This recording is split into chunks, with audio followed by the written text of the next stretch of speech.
L'Éternel dit à Gédéon, le peuple qui est avec toi est trop nombreux pour que je livre Madian en leurs mains, de peur qu'Israël ne se glorifie contre moi, disant, ma main m'a sauvé. Juge 7:2. Le peuple est trop nombreux. Le danger est qu'il s'attribue le mérite de la victoire et tombe ainsi dans un état pire que celui dans lequel il s'était trouvé. Plus de deux tiers des hommes manquent de courage et sont contents de rentrer chez eux lorsque la proposition leur en est faite. Reculons-nous devant les exercices spirituels?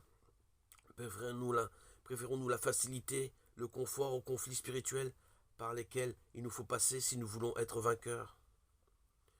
Il en reste encore 10 000. Un test supplémentaire, plus difficile, les attend. Faites-les descendre vers l'eau, et là, je te les épurerai. Verset 4. Tel était l'ordre de Dieu. L'eau indispensable à la vie est l'un des plus grands bienfaits de Dieu. Ici, une abondante provision est accordée et mise à la portée des combattants.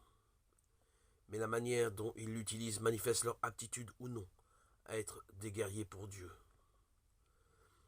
9700 hommes se courbent sur leurs genoux pour boire autant d'eau qu'ils peuvent, et ils semblent alors oublier le combat.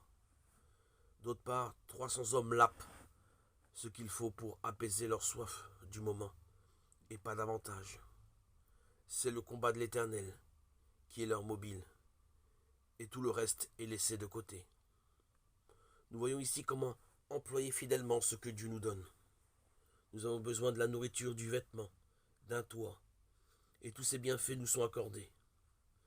Si nous sommes avides de ces choses, désirons toujours en avoir un peu plus, nous en sommes alors devenus les esclaves, et nous ne pouvons pas faire face à l'ennemi, car les choses de la terre ont pris trop d'importance pour nos cœurs. Si au contraire, étant satisfaits de ce que Dieu nous a donné, ces choses ne sont employées que comme marque de la bonté de Dieu à notre égard, en nous souvenant que nous sommes sur la terre, non pour accumuler des trésors, mais pour le témoignage de notre Seigneur, nous nous révélerons alors être des instruments utiles à son service.